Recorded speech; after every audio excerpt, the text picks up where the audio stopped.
Ushbu issiqxonaga ham 2025-yilning sentyabr oyida rasmiy ogohlantirish berilgan va ma'muriy jazo chorasi qo'llanilgan edi. Toshkent tumanidagi ekologik reydlar davom etyapti. Ko'rib turganingizdek, ortimda turgan ushbu filtr faol holatda ishlayapti deyishyapti. Xo'sh, aslida buni ishlash tartibi qanaqa bo'ladi o'zi? Buni tozalash jarayonlarida nimalarga amal qilish kerak? Qancha muddatda tozalab turilishi kerak aslida?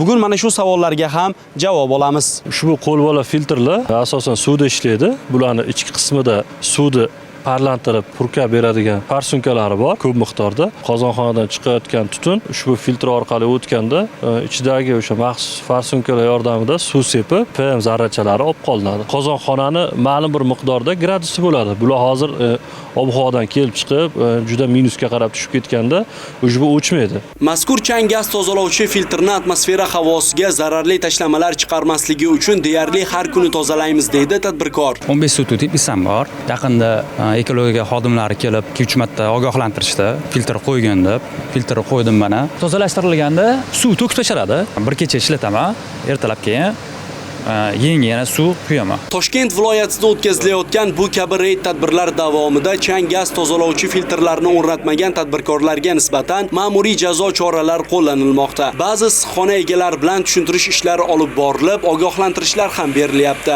Dovudxon G'ulomjonov, Nodir Rustamov, Muhammadali Mamajonov, Ovoza informatsion dasturi uchun Toshkent.